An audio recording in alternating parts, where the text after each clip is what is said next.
Welcome back to HateWatchers for another review roundup.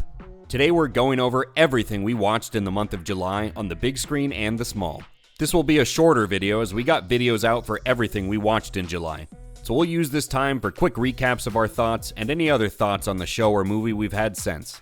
As always, there may be light spoilers for the shows and movies discussed herein, but nothing that will ruin things. The bulk of our time this month was spent in front of the TV. We did weekly episode reviews for The Acolyte and House of the Dragon, as well as season reviews for The Boys and Those About to Die. Working our way from worst to first, we have to start in a galaxy far, far away, where Leslie Headland and a whole bunch of other people who shouldn't have jobs vomited up the worst Star Wars story to ever grace any screen. The whole season was about 4 hours of total nonsense, complete with cringe-inducing dialogue, characters with no discernible motivations, and an open disrespect for the canon and the Star Wars stories that came before it. The Acolyte made the Book of Boba Fett look decent by comparison. As if that wasn't bad enough, now there's a completely astroturfed campaign to #renew the Acolyte. Never mind the audience ratings, never mind the awful viewership numbers, never mind the astronomical budget this turd flushed down the tubes. No, The Acolyte deserves another season, while the actors from the original and prequel trilogies continue to age out of their roles, and any better stories involving them wither away with them. The Acolyte is the crown jewel of Disney and Lucasfilm's utter malpractice with the Star Wars franchise. Probably the saddest thing around this show is the shameless shilling some Star Wars dedicated channels here on YouTube are still doing for even something so openly atrocious as The Acolyte.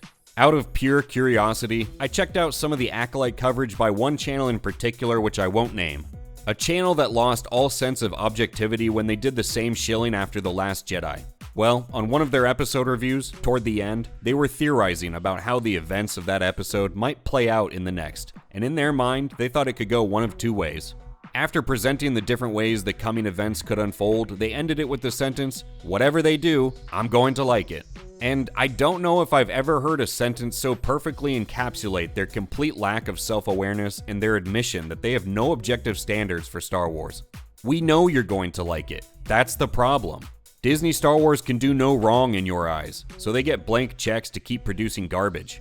Ironically, that toxic positivity is keeping these bad products afloat and just ensuring that the franchise they make a living off of maintains its downward spiral.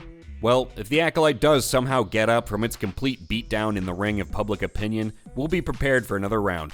Because remember, here at HateWatchers, we'll watch it so you don't have to. Moving on to The Boys, Season 4 is just a shell of what the show used to be. Having recently gone back and rewatched the show from Season 1, the contrast is stark. Even if you can get past the over-reliance on current-day political issues and the increasingly perverse content, the stories and most of the characters have simply lost their way. What was once a collection of great characters with compelling personalities and storylines has been whittled down to maybe 2 interesting characters doing anything intriguing. Every other storyline and the characters involved are just begging you to fast forward through them in Season 4. And the humor isn't quite as good as it used to be either. There's still some good action, and the great visual effects haven't lost a step, but it's not the complete package it once was. And that's reflected in the audience ratings for Season 4. Viewership for the premiere was up over last season, to be fair, but I'm still yet to see any viewership data mentioned since then. Then we traveled back to ancient Rome for Those About to Die. I'm easy to please when it comes to stories told about this historical period, but Those About to Die just missed the mark for me. I wouldn't say it commits any massive sin in terms of its writing or storyline, but it was just mediocre across the board.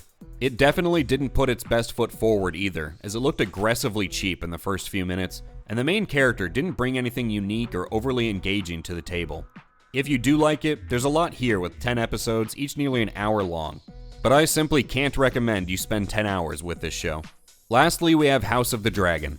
The finale is coming this Sunday, and next week we'll have our season finale episode review, the complete season review, and a video of the funniest clips from Season 2. But for a quick overview here, Season 2 hasn't quite elicited the same excitement that Season 1 did. The events of this second season have been dragged out past the point of remaining overly interesting, with some episodes just barely moving things forward. Alt-Shift-X recently made a good point, that part of what's made this season feel less interesting is the lack of the kind of events that each episode from Season 1 was centered on. In the first season, Episode 1 was centered on the tournament, another focused on Rhaenyra's wedding, another was the brief war in the Stepstones. But this season, we've pretty much just returned to the same 4 locations, episode after episode after episode, and it's made a large part of the middle of this season feel repetitive. The action has been great when it happens, but it's not even the lack of action that's caused the show to take a step back in season 2. It's simply that we spent too much time in these limited locations without big, impactful events going on in the background to liven the proceedings up. The character development has been very good for the most part, but the problem is so much of it happens off in little rooms. And it often feels disconnected from the larger storyline that itself, without the same level of formative events Season 1 had, feels like it's moving at a snail's pace at times. But that feeling could also be attributed to having the characters divided and physically separated for the most part now that battle lines have been drawn. But let's keep things in perspective. These are not massive problems, and on average, House of the Dragon is still head and shoulders above most everything else on TV at this point. It's just not getting me hyped for every episode in the same manner Season 1 did. Some specific acting performances are carrying the show in Season 2, and the visual effects and sound design around the dragons are nothing short of incredible. We'll see if the season can go out on a high note and keep some viewers who are on the fence interested in Season 3. On the big screen, Deadpool and Wolverine is the only movie we got to in July. I thought it was just a fun movie. It brought us what we expect of a Deadpool movie, while also managing to work in a story for Wolverine as well. There's some fun action, plenty of laughs, cool cameos, and a surprising amount of criticism for Disney and Marvel. Now, I agree with the criticism that the movie is light on plot, and I should have addressed that in my video, but I just assumed we all knew we were past that point with Marvel movies. I mean, we're in a dream within a dream at this point with all the alternate timelines going on in this franchise, but it's a point that I should have raised in the review. I've never liked the idea of alternate timelines, and I'd say Marvel doesn't even handle it well.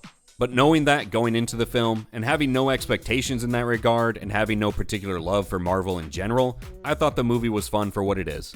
As for things I've watched for my own enjoyment during this past month, I really didn't get to anything outside of what we've talked about here. I had Shark Week on sometimes when I was working, and I've always had a soft spot for the Summer Shark event. It's the epitome of lazy summer TV viewing, but as someone who's been tuning into it for years, it's pretty much the same programming year after year. And I didn't watch the opening ceremony for the Olympics, but boy did I see clips.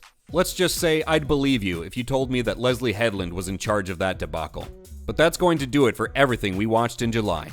As always, let us know anything you've been watching in the comments below, and what you thought about it. Off the top of my head, August is going to flip the disparity between shows and movies we had in July, with just one House of the Dragon episode left and a few movies coming out, like Borderlands, Alien Romulus, and The Crow. And we were supposed to be getting Horizon Chapter 2, but I just saw that its theatrical release date was pulled for the time being, so who knows if and when that'll come to theaters. And of course, The Rings of Power releases at the end of the month, so we're eager to sink our teeth into that. Remember to like the video and subscribe to HateWatchers for reviews of current shows and movies. Thank you for going down this rocky road during National Ice Cream Month with us today, and we'll catch you on the next one.